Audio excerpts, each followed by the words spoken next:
Spent a couple hours this evening breaking up the concrete. Nothing that a few swings of the old hammer can't accomplish. Doing a good job. There's a rebar in here, so we need to break it up to be able to move it out. So there's another probably half a day, probably a whole day, maybe a little bit more. We'll see. We'll get her done.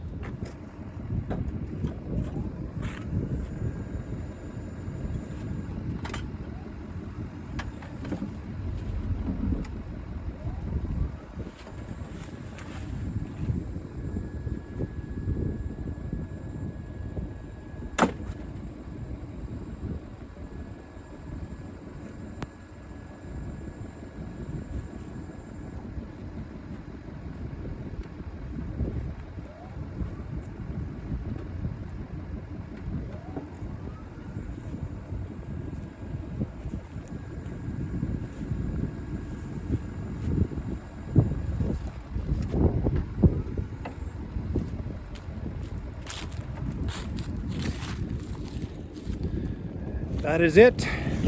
That is the last one.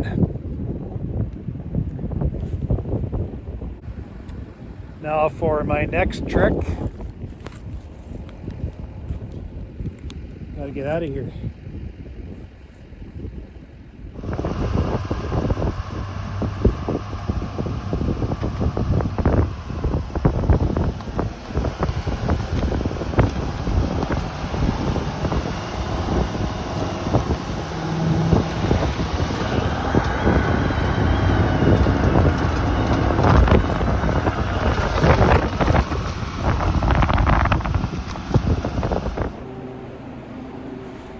Three more to bring in, but I have to adjust them onto pallets, so I'll do that tomorrow morning.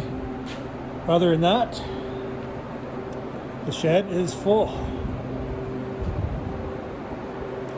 I'll have to do a count, but I'm about 1,750-ish, not 1,800.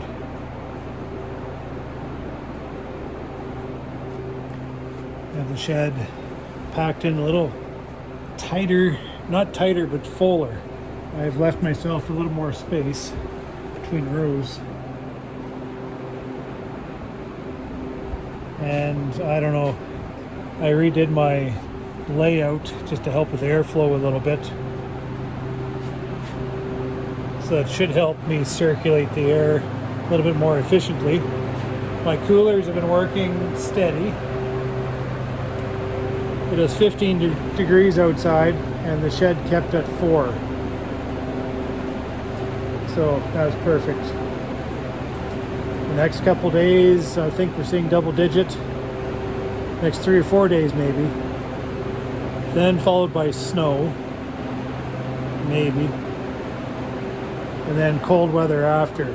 So in a typical year, I would probably start moving bees tomorrow, if not middle of the week, just because of an overheated shed, or the chance of an overheated shed. These coolers have allowed me to move my bees in a little bit sooner, kind of poking them in when I'm not busy on the rest of the farm, but freed up and the bees aren't flying, able to get some work done. So this last week, been finding time here, there, everywhere. Get a truckload here, get a truckload there. And what do you know what? I'm done. The bees are in.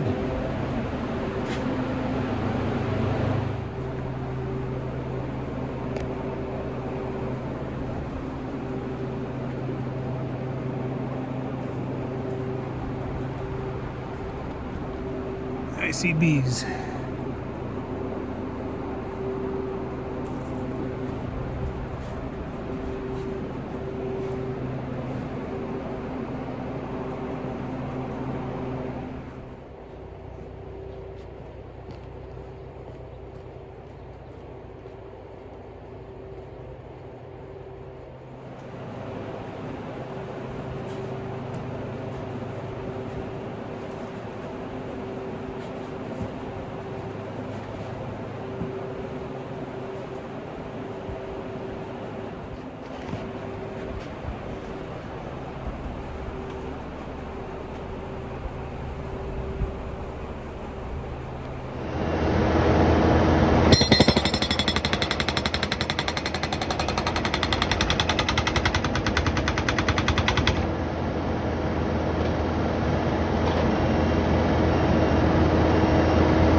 proper facility is the key of managing workload. Our farm focuses like a laser on trying to bring as much facility in as we possibly can, as we can afford, to be able to get as much work as we can get done. I mean, look at our grain farm, the drying system we have, the equipment we have, just all the systems and processes put together to allow us to get this huge amount of work done with minimal effort. Same on the honey farm.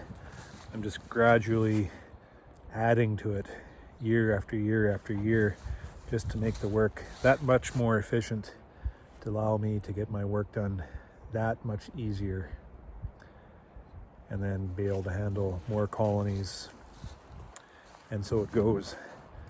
So that refrigeration system has added to a piece of that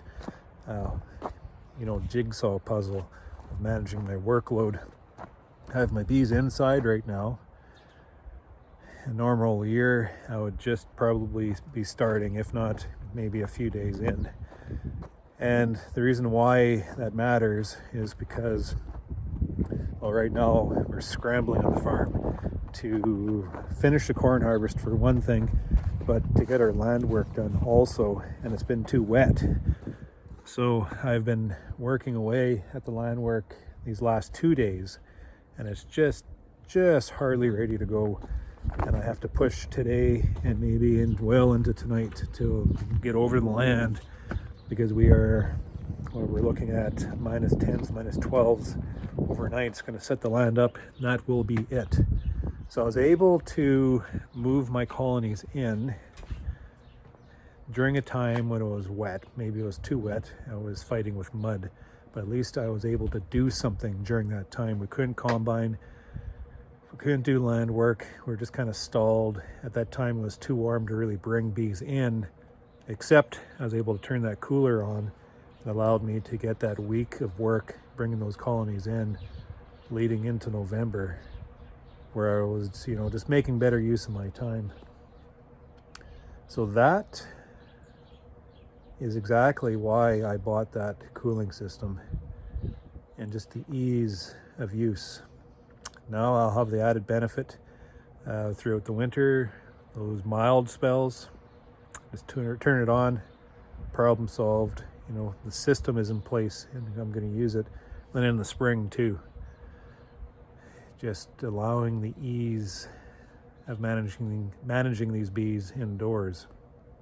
It also has allowed me to put nearly 1,800 colonies in this shop, which is over capacity for just airflow. So that's adding a bit of risk, because now I'm reliant on this system to maintain the conditions inside. But the farm is employed by systems to manage our workload, to get things done.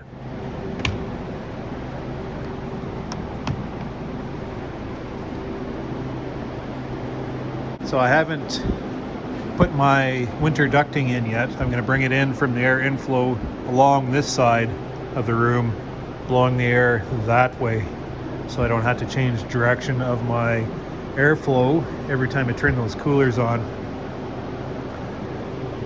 We are tight. Right now the coolers are running 3, 4, and 4. Right on set temperature. I'm going to maybe step it up to about 5, maybe 6, once things get settled in here. So these coolers the math on it is we're working on 48 BTUs per colony.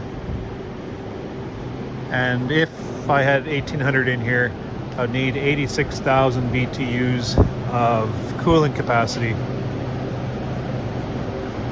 Each one of these cooling units is 35,000 BTUs. So that gives me a capacity of 105,000 BTUs. So I have a little bit of redundancy worked in there, which is good. Yesterday, I had a problem with my north cooler over here. It wasn't cooling. There's a a capacitor on the pump went on me, and I noticed this side of the shed warmed up to about 8 degrees, which wasn't a problem because these two coolers were still going. So that far end, it's funny how these work in zones. This far cooler was cooling the room to 4, this one is cooling the room to 5, and then this was 8. So those two coolers were keeping the room down because it was, I think it got up to 12 degrees yesterday. So I called my guy in, he came in right away, changed the capacitor, and instantly the room was even right across. So that's the problem with putting systems in place is, you know, there's problems with the systems that have to be dealt with when they happen. But that's just the way it is. But these are inside, they're nice and tight.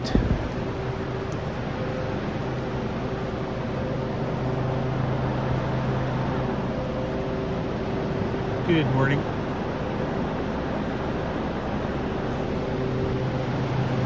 And I'm going to go off to the farm to get some work done.